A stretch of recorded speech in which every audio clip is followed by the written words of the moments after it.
Hello दोस्तों, welcome to all in chemistry class. तो आज हम लोग क्लास 12 की केमिस्ट्री पर बात करेंगे। और आप लोगों को पता है क्लास 12 की केमिस्ट्री का इस समय हम लोग सॉल्यूशन चैप्टर पढ़ रहे हैं, जिसको हिंदी में हम कहेंगे विलयन। पिछली जो भी टॉपिक्स हमने पढ़ ली हैं, यदि आपको उनमें कोई कन्फ्यूजन है तो आप वीडियो को दोबारा देखें, और फिर भी ना समझ में आए तो आप कमेंट बॉक्स में लिख सकते हैं। आपको कुछ जो भी आपका कन्फ्यूजन है उसको सॉल्व किया जाएगा और आपको एक बेहतर रिजल्ट दिया जाएगा। यदि ईमानदारी से आप पढ़ते हैं, मैं हर वीडियो में आपको बोलता हूँ कि यदि आप ईमानदारी से पढ़ते हैं तो आप ठीक ऐसी ही तैयारी कर सकते हैं जैसा कि आप लोग स्कूल आके करते थे। इसमें कोई बहुत ज़्यादा डिफरेंस नहीं है, क्योंकि हम आपके साथ तब भी थे और आपके साथ अब भी हैं और रेगुलर आपके टच में हैं। तो चलिए हम लोग वीडियो को शुरू करते हैं। और आज हम लोग इस विलयन चैप्टर से एक बहुत ही इम्पोर्टेंट टॉपिक को शुरू करेंगे, जिसका नाम है अणु संख्यक गुणधर्म। ये बहुत ही इम्पोर्टेंट है, अणु संख्यक गुणधर्म। इसको इंग्लिश में लिखेंगे तो आप लिखेंगे कॉलिगेटिव प्रॉपर्टी।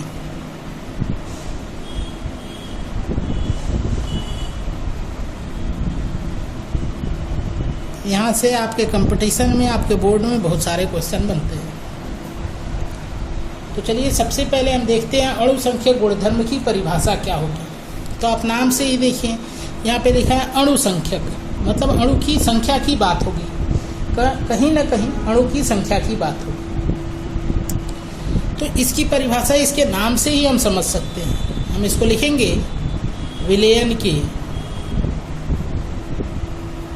वे सभी गुण, विलयन के वे सभी गुण जो विलेय कणों की संख्या पर निर्भर करता है, जो विलेय कणों की संख्या पर निर्भर होता है,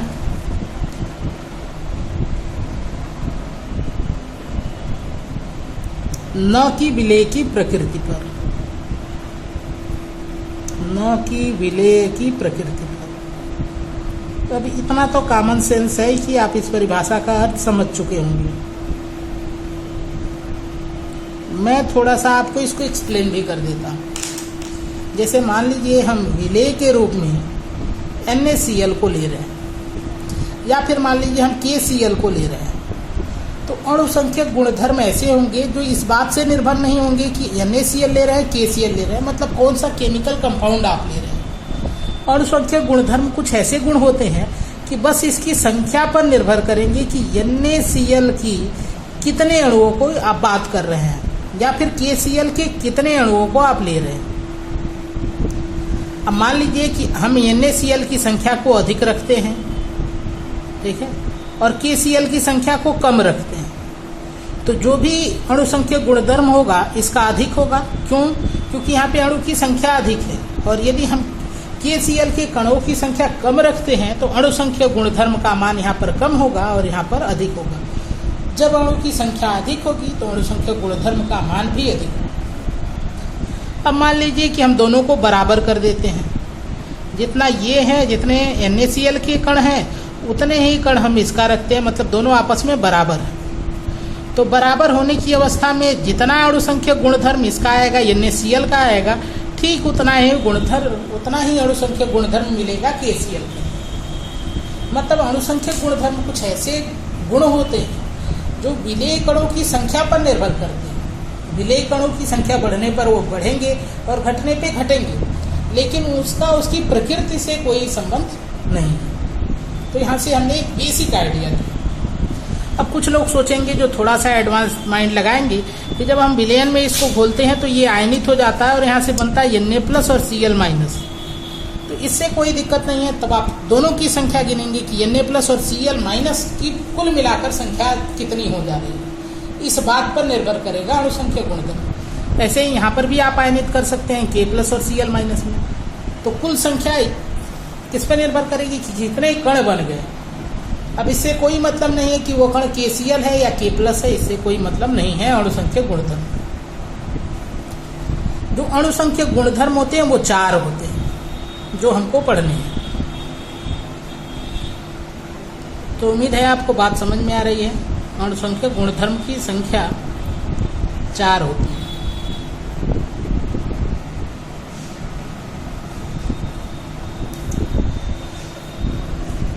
अब ये क्या क्या है, इनके नाम देखते हैं चारों के लिए।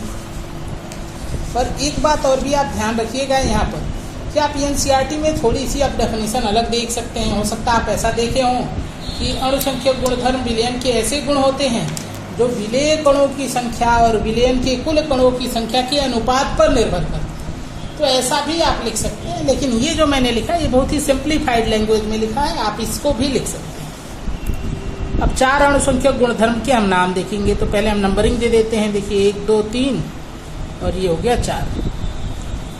पहला हम लोग पढ़ेंगे वाष्प दाब का अपेक्षिक अवनमन।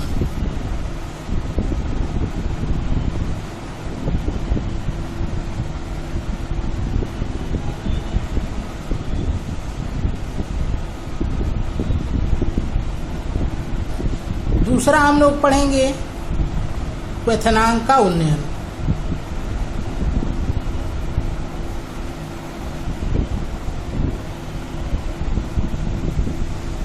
तीसरा हम लोग पढ़ेंगे हिमांक का अवनमन।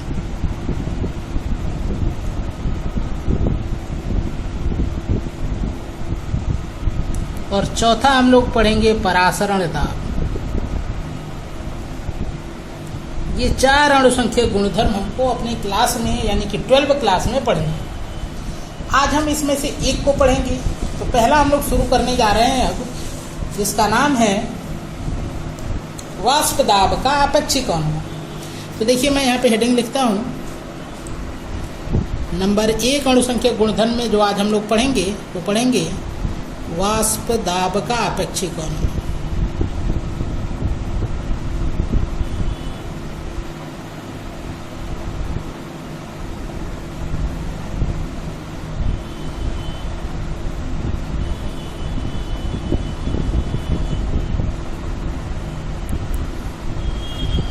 चलिए तब इसको हम शुरू करते हैं। अब इसको हम सीधा नहीं शुरू करेंगे, पहले हम समझ लेंगे वाष्प दाब के अवनमन को और बाद में हम लोग समझेंगे वाष्प दाब के अपेक्षिक अवनमन को। तो मैं यहाँ पे हेडिंग लगा देता हूँ वाष्प दाब का अवनमन। अब यहाँ पे एक बात और भी आपको ध्यान रखनी होगी कि वाष्प दाब मैंने आपको पहले एक वीडियो में पढ़ाया था, तो आपको वाष्प दाब पता होना चाहिए। इनकेस यदि आप वाष्प दाब को लेकर कंफ्यूज हैं तो आपके पास उस वीडियो का लिंक है, आप पहले वाष्प दाब वाली वीडियो को देखिए। उसके बाद जब ये देखेंगे तभी आपको पूरा कॉन्सेप्ट समझ में आएगा। ये मेरी एडवाइस है कि पहले आप वाष्प दाब को रिवाइज कर लीजिए। तो चलिए अब इसको शुरू करते हैं। तो पहले हम समझेंगे और बाद में हम उसको लिखेंगे। और लिखने की बात है तो लिखने का काम तो आप खुद भी कर सकते हैं। तो देखिए यहाँ पर हम एक पात्र ले रहे हैं और इस पात्र में हम एक द्रव ले रहे हैं। मान लीजिए यह द्रव जल है, कोई एक द्रव है।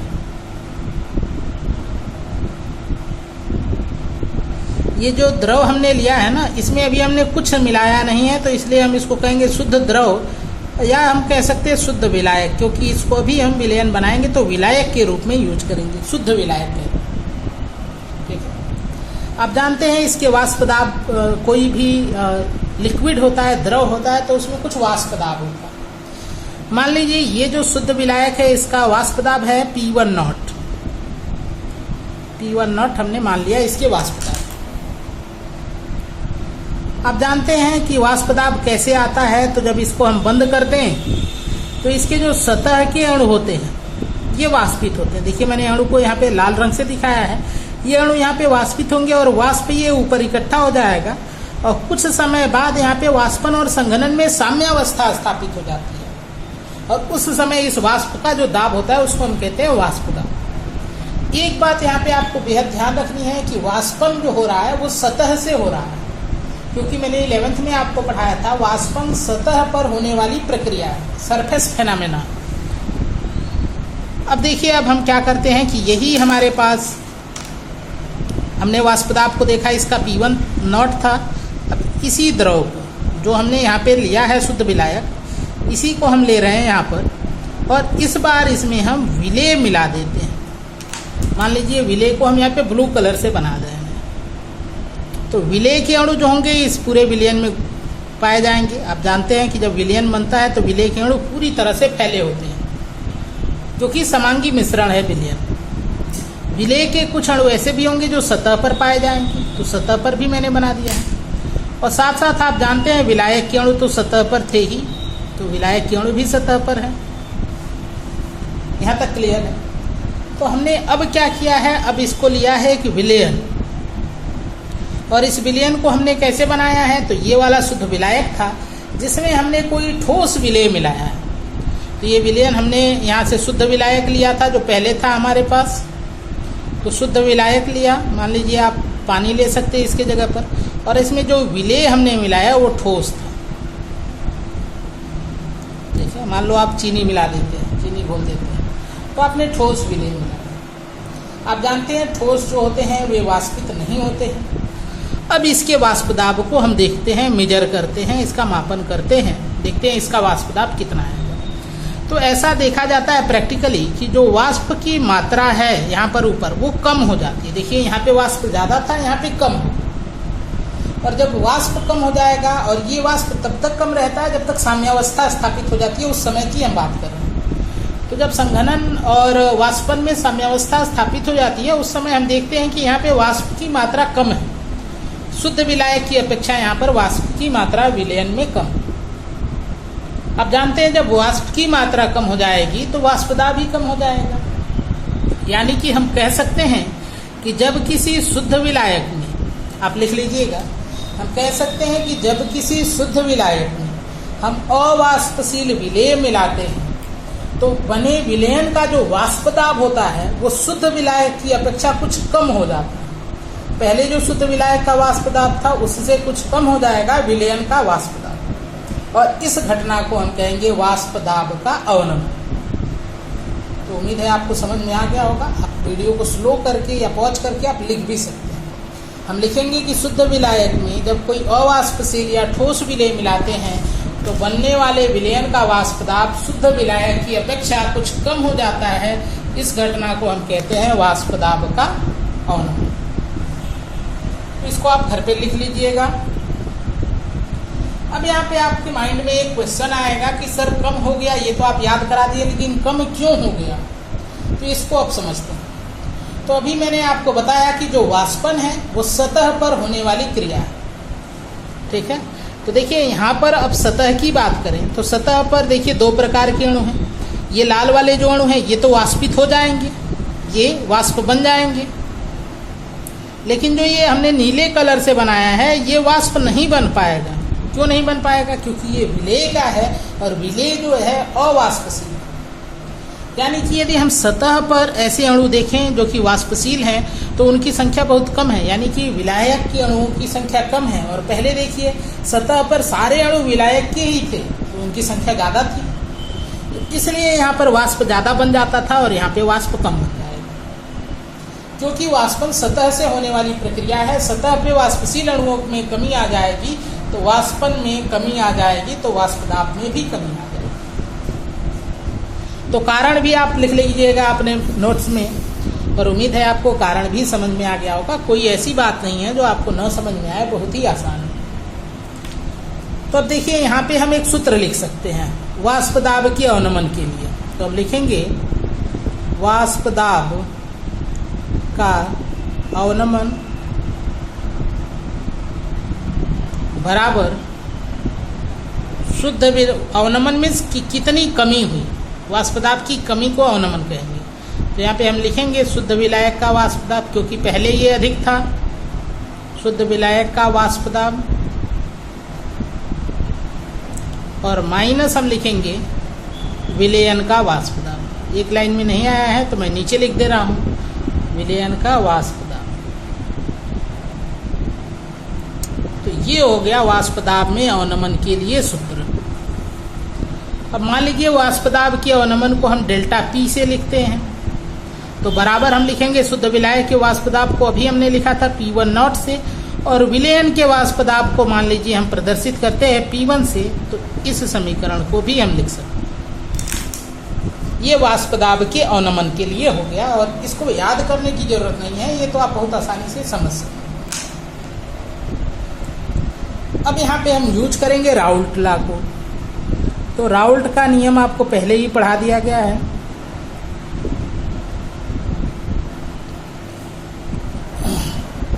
आप जानते हैं राउल्ट का नियम केवल आदर्श विलयन पे लगता है, तो आदर्श विलयन मान के यहाँ पे राउल्ट का नियम लगाएंगे हम। तो राउल्ट का नियम ये कहता है कि जो किसी विलयन का वाष्प दाब होता है, विलयन में किसी अवयव का, मतलब P1 मान लीजिए ये है विलायक का वाष्प दाब, ये बराबर होगा शुद्ध विलायक के वाष्प दाब और गुणे शुद्ध विलायक के मोल अंश। ये फार्मूला हमने राउल्ट के नियम में पढ़ा है।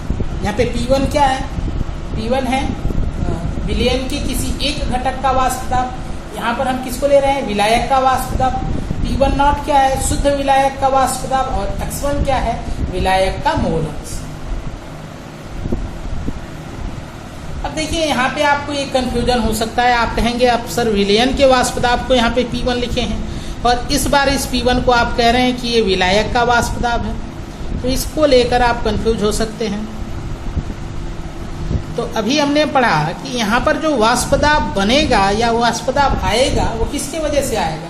बस विलायक की वजह से, क्योंकि विलेय तो अवाष्पशील था। तो जो विलयन का वाष्प दाब होगा वो किसके वजह से है? विलायक की वजह से। यानी कि जो विलयन का वाष्प दाब होगा वही विलयन बनने के बाद विलायक का वाष्प दाब होगा, क्योंकि विलेय का तो कोई वाष्प दाब ही नहीं है, क्योंकि वो अवाष्पशील है। तो अब इस मान को, इस P1 के मान को हम यहाँ पे P1 के स्थान पे रख सकते हैं। तो देखिए यहाँ पे हम इस समीकरण में मान रखते हैं तो हमको मिलेगा डेल्टा P बराबर P1 नॉट। देखिए यहाँ पे पहले से था और P1 की जगह पे हम इसका मान रख देंगे, तो हम रखेंगे P1 नॉट इंटू X1। अब इसमें से हम दोनों पदों में से P1 नॉट को कॉमन ले सकते हैं, तो हम लिखेंगे डेल्टा P बराबर 1 माइनस X1 और हमने कॉमन क्या लिया है? P1 not.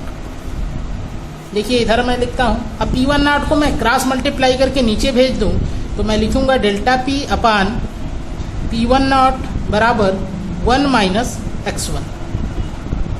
एक फार्मूला आप जानते हैं कि X1 plus X2 equal to 1, मतलब विलेय का मोल अंश धन विलायक का मोल अंश बराबर 1। तो इस आधार पे हम चाहें तो लिख सकते हैं delta P upon P1 not equal to X2। X2 क्यों लिख दिया हमने? तो X2 इस X1 को हम इधर करेंगे तो हम लिख देंगे X2 बराबर 1 माइनस X1। तो 1 माइनस X1 की जगह पर X2 हम लिख सकते हैं। तो देखिए ये समीकरण हमको प्राप्त होता है। तो सबसे पहले इस समीकरण को हम एक दूसरे पेज पे लिखते हैं, उसके बाद आपको थोड़ा सा और इसके बारे में समझा देते हैं। तो हमने समीकरण प्राप्त किया delta P upon P1 not equal to X2। यहाँ पे डेल्टा P क्या है? तो डेल्टा P है वाष्प दाब का अवनमन। डेल्टा P क्या है? वाष्प दाब का अवनमन। और P1 नॉट क्या है? शुद्ध विलायक का वाष्प दाब। और X2 क्या है? ये हो गया विलेय का मोल अंश। ये ध्यान रखिएगा, क्योंकि X1 को आपने विलायक माना था, तो ये हो गया विलेय का मोल अंश।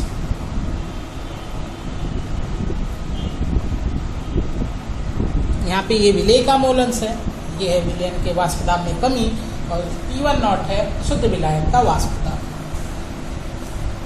तो आपको यहाँ तक समझ में आ गया होगा। अब देखिए यहाँ पे जो delta P upon P1 not है, इस पूरे अनुपात को हम कहते हैं वाष्प दाब का आपेक्षिक अवनमन।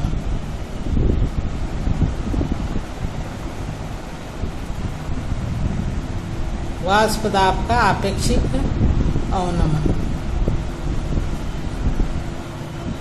अब यहां से चाहे तो आप परिभाषा भी लिख सकते हैं वाष्प दाब के आपेक्षिक अवनमन की। आप लिखेंगे विलयन के वाष्प दाब के अवनमन तथा शुद्ध विलायक के वाष्प दाब के अनुपात को वाष्प दाब का आपेक्षिक अवनमन कहते हैं। मैं बोल रहा हूँ, ये आपको लिख भी लेना है। आप वीडियो स्लो करके या पॉज करके आप लिख लीजिएगा। आप लिखेंगे विलयन के वाष्प दाब के अवनमन तथा शुद्ध विलायक के वाष्प दाब के अनुपात को वाष्प दाब का आपेक्षिक अवनमन कहते हैं। और अब आपको समझ में आ गया एक बात कि यहाँ पर यदि हम वाष्प दाब का आपेक्षिक अवनमन इसके जगह पे लिख दें तो हम लिखेंगे वाष्प दाब का आपेक्षिक अवनमन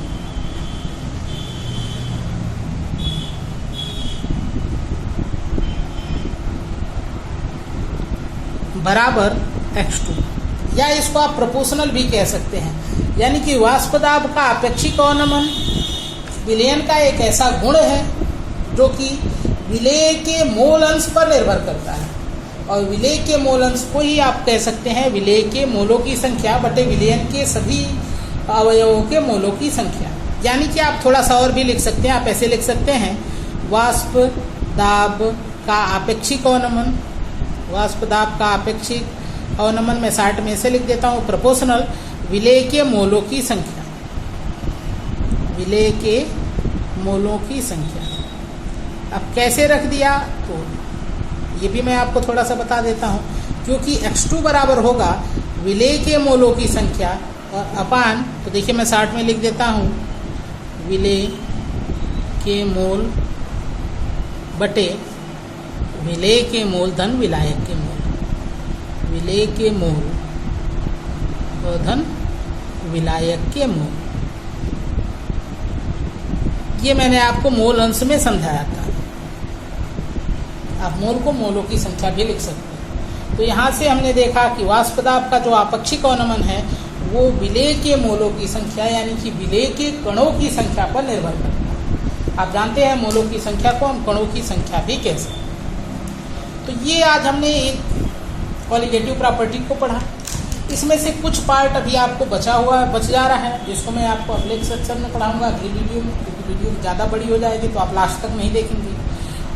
अब पहले मैं बता देता हूँ कि क्या पढ़ाऊंगा आपको अगली वीडियो में। तो कई बार आता है कि वाष्प दाब के आपेक्षिक अवनमन के आधार पर आप विलेय का मोलर द्रव्यमान या फिर विलायक का मोलर द्रव्यमान ज्ञात करें। तो अगली वीडियो में हम सीखेंगे कि वाष्प दाब के आपेक्षिक अवनमन के आधार पर हम मोलर द्रव्यमान या अंग्रेजी में कहें मोलर मास को कैसे ज्ञात करते हैं। आज की वीडियो में बस इतना ही। सारे इंस्ट्रक्शन जो भी आपको वीडियो के बाद दिए जाते हैं वो आपको हर वीडियो में दिए गए हैं। आज मैं इस वीडियो में नहीं दे रहा हूँ, लेकिन आपको उन सब का पालन करते रहना है, भले मैं कहूँ या ना कहूँ। धन्यवाद।